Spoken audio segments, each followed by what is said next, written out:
you ever stop to think just how insane everything actually is?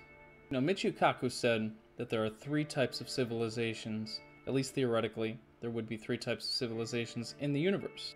A Type 1 civilization is a planetary civilization, meaning they have complete control over their environment, complete control over the planet, all the resources on it. For their power consumption, they've run out of probably natural gases and things generally made from plants, you know, oil and things like that. So they're using wind, solar power, putting turbines in the ocean, using just all of the resources that the planet has available for energy. A Type 2 civilization is a civilization that has moved beyond planetary resources. They've probably exhausted all of them by now, and has moved on to using their star as their primary source of energy. Basically, they're directly taking energy out of the sun. And of course, in the event that their sun dies or runs out of energy, they're probably advanced enough to simply move on and find another solar system, another sun, another star to use. A Type 3 civilization is a civilization that would be akin to like the Galactic Empire, basically. Spanning the galaxy, using many different stars, using a galaxy's worth of stars to fit their power consumption needs. Now, in some of his talks, he likes to tell little stories, so I don't know if this is actually true or not, but he did say that a little boy came up to him and said that there are actually 4 types of civilizations, and the Type 4 would basically be universal civilization, using the very fabric of space and time itself as an energy source, which I find extraordinarily interesting. Now, the question he likes to ask, and this is all repetitive if you've watched Michio Kaku's videos, but the question he asks is, what type of civilization are we? Well, we're none of those. We are a Type 0 civilization, and that's because we're still focusing, we're not a planetary civilization yet. Basically, we're not using all of the planet's resources available to us, and we're not a combined race yet. You know, we're still segregated amongst our own little floating rock in space. Now, think of the possibilities. Think of where we're headed now. Think of the things that we've started using more recently on the scale of our timeline, you know, like the internet. The internet is a Type 1 civilization technology. I mean, it's a planetary communication device. It's a planetary knowledge device. And it brings us closer together. You know, the fact that I'm sitting here talking to you, whoever you are, is fairly amazing. And this is why I'm just disgusted with the fact that governments will censor the internet, that information is censored from people for political reasons. You know, when I was young, I would go outside and I would just enjoy nature, you know, not in a hippie sense, hugging trees or anything, but I would look up and I would look at the stars and I would get a sense that, and maybe it's because of the media, you know, that I was exposed to. You know, I was watching the Sci-Fi Channel a lot. My father and we would watch Star Trek all the time, and I would get at least a preliminary sense of just how small I really was. And then after that, you know, as my thought progressed, as my brain grew into its probably by now full capacity, unfortunately, I then realized how small the entire planet is. Our planet is but one speck in the cosmic theater. In fact, our planet is even less than that. It's much less than a speck. And I think it was shown properly by the picture from, I believe, one of the Voyager satellites, just as it was passing, I believe, somewhere beyond Mars. Carl Sagan told them, turn it around, take a picture of the Earth. A lot of you have seen that picture. known as the Pale Blue Dot, and he wrote about it, and it was beautiful. It was beautiful to see how small we are, and he pointed out the fact that we've been so violent just to control portions of a speck is crazy. I have no idea why I'm wearing these headphones.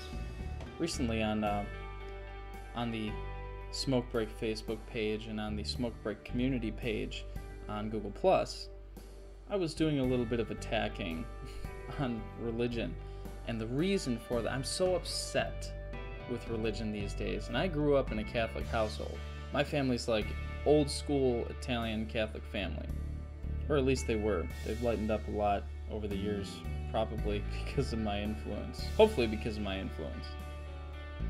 The reason I did this is because as I've come to understand what Michio Kaku is saying and research it a little bit more, I think that we cannot move forward so long as fervent ideals such as religions like to promote exist. I don't think we can become a Type 1, a planetary civilization, so long as turmoils caused by religion and politics influenced by religion, such as in the Middle East, exist. I don't think it's possible. What if we could live without the fear of eternal damnation? What if we could live without thinking that everyone outside of our little club is evil or wrong or is going to some eternal place full of fire and pain? What if we could live in a society that accepted science and its products and its methods, instead of constantly being bombarded by people trying to stifle progress and the forward motion that we naturally really do want to go in? I mean, that we have to go in to survive. There's only so much left on this planet. Even as a Type 1 civilization, there's only so far you can go as a Type 1 civilization. And if you don't progress, if you don't move beyond the paradigm that you're currently in as a Type 0 or a Type 1 or a Type 2 or a Type 3, eventually you will fail. You will cease to exist because you can't survive on nothing. And there will be nothing one day. I mean, at the end of the day, the cosmic day, or the cosmic year, whatever you want to call it, there will be no more universe. One day, I mean, trillions of years from now, the universe will simply fade out. All of the energy will disperse into such a vast... I mean, the universe is expanding. All of the energy, all of the atoms and particles will float so far away from each other that eventually there will just be darkness. It will be absolute zero. It will be cold. It will be dark, and there will be no life left in the universe. That's the end of the universe. However, in the meantime, we have trillions of years to flourish. How long? How long can we flourish? So long as we're trying to suppress knowledge, so long as we're trying to make people believe in ideals such as faith instead of reason.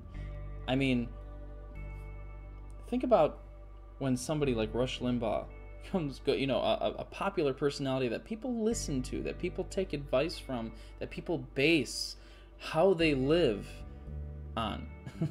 They base how they live on what he says is right. Someone like him, when someone like him comes out and they say things like, how can we possibly have such power over God's creation?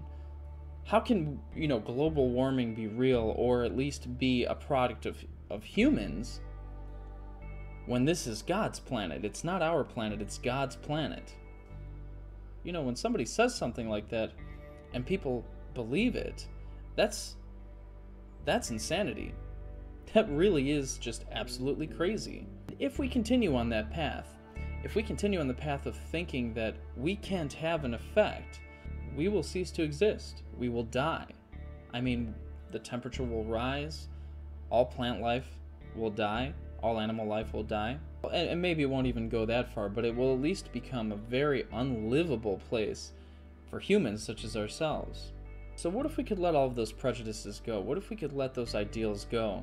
And as John Lennon said, I mean, imagine what that would be. Imagine what it would be like without having, an innate hate or dislike for our fellow man, based purely off of something that has no evidence behind it. So at the point being, I don't think that we can become a Type 1 civilization so long as our ideals don't change, so long as something like religion stays around, causing massive amounts of death and wars and being afraid of knowledge, being afraid. I mean, Galileo, look at what happened to Galileo. He was put under house arrest. Many people in history were killed for saying that the earth rotated around the sun, instead of the opposite being true. Many people were killed for saying that the earth was round instead of flat. And even today, it affects us, not maybe in such extreme ways, at least here in the Western cultures. In the Middle Eastern cultures, obviously, there's still quite a few people being killed for having let go of those primitive ideas. But even in the Western cultures, we have people trying to influence politics, influence education in ways that are not appropriate for things that are supposed to be personal beliefs. I mean, we shouldn't be teaching in schools that the earth is only 6,000 years old. We know that that's not true. We shouldn't be teaching in schools that evolution is not true. We know that it is true. And people keep saying, like, well, the fossil record is incomplete. Well, how many more gaps do you need filled? Unless you have absolutely every single person, the fossil remains of every single person that has ever lived, or mammal, whatever you want to call whatever we were 200,000 years ago. Unless you have all of that, there are going to be small gaps. But if you have evidence from 100,000 years ago, 90,000 years ago, 80,000 years ago, 70,000 years ago, you can see, you can look at the DNA, you can look just by looking at it, and you can see the progression as it goes along. So, I guess my point is, where are we going? I want to ask you that. Where are we going? Where should we be going? Maybe a more poignant question to ask. And if the answer to that question is we're going to the future, we're moving towards becoming a planetary, peaceful civilization, then we have to let all of that crap go. We really do. Now, if you're watching this and you're religious, I'm not trying to offend you, but I want you to really look at the history of what your religion has done to civilizations around the planet. I want you to ask yourself, have my preachers and my mentors, as far as this religion goes, tried to tell me otherwise than perhaps my science teacher has tried to tell me? Ask yourself, do you need religion to be moral? I mean, do you need the threat of eternal damnation to make you a nice person? Because I don't. And will it be religion that brings us to that idealistic vision that we all had as children of one day getting on a starship and exploring the galaxy? Anyway, that's what I got for you this week. Be sure to subscribe to my channel if you feel like it, and let me know what you think in the comments section below. Catch you guys next time.